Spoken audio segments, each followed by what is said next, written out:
నమస్తే అందరికీ. మన ప్రత్యేక వీడియోకి స్వాగతం. మహాశివరాత్రి గురించి ఎందుకు లక్షలాది మంది భక్తులు ఈ రాత్రి అంతా మేల్కొని ఉండి ఉపవాసం పాటించి శివుడి నామస్మరణం చేస్తారో మీకు తెలుసా? ఈ పవిత్రమైన పండుగ వెనుక ఉన్న అద్భుతమైన కథలను మీకు పరిచయం చేయబోతున్నాం. శివరాత్రిని ఎందుకు జరుపుకుంటారో చెప్పే ఎన్నో పురాణ కథలున్నాయి. వాటిలో ముఖ్యమైనది సముద్ర మథనం, అంటే పాల సముద్ర మథనం. దేవతలు, అసురులు పాల సముద్రాన్ని మదిస్తున్నప్పుడు హలాహలం అనే విషయం బయలుదేరింది. ఇది మొత్తం బ్రహ్మాండాన్ని నాశనం చేసే ప్రమాదంలో ఉండింది. అప్పుడు మహాదేవుడు ఆ విషాన్ని సేవించి తన గొంతులో నిలుపుకున్నారు. దీని వలన ఆయన గొంతు నీలం రంగులోకి మారింది. అందుకే ఆయనను నీలకంఠుడు అని పిలుస్తారు.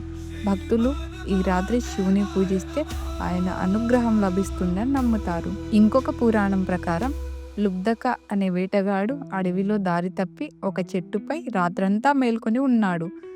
అవచేతనంగా అతను బిల్వదళాలు ఓ శివలింగంపై వేశాడు. ఈ భక్తి చూసి శివుడు అతని మోక్షాన్ని ప్రసాదించాడు. అందుకే జాగరణం ఉంటే శివరాత్రి అంతా మేల్కొని ఉండటాన్ని ఎంతో పవిత్రంగా భావిస్తారు. ఇంకొక కథ ప్రకారం శివరాత్రి రోజు శివుడు మరియు పార్వతీదేవి వివాహమైన రోజు. అందుకే ఈరోజు వివాహ జీవితం శుభంగా ఉండాలని భక్తులు శివపార్వతుల పూజ చేస్తారు. ఇంకొక మహత్తరమైన పురాణం ప్రకారం లింగోద్భవం కథ ఎంతో ప్రాముఖ్యత కలిగి ఉంది. బ్రహ్మ, విష్ణువు ఎవరు గొప్పవారని వాదిస్తున్నప్పుడు మహాదేవుడు అనంతమైన జ్యోతి స్తంభంగా అవతరించారు. ఎవరికి దాని ఆరంభం, అంతం కనిపించలేదు. దీని ద్వారా శివుడే పరమతత్వమని తెలియజేశారు. ఇత్ర రాత్రి భక్తులు ఉపవాసం, జాగరణం, ఓం నమ శివాయ మంత్రం జపం చేస్తారు. శివుని ప్రార్థన వలన పాప విమోచనం మరియు మోక్షం లభిస్తుందని విశ్వాసం.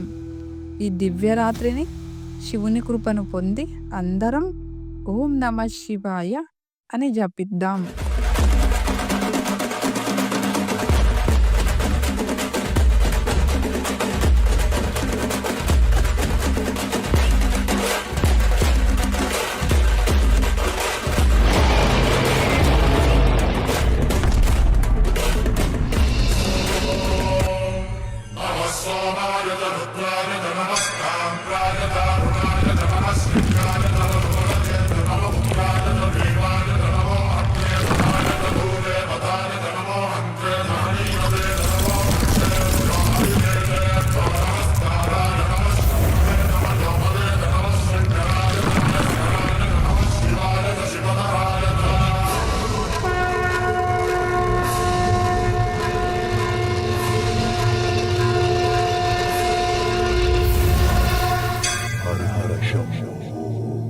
హర హర శంభో హర హర శంభో హర హర శంభో హర హర శంభో.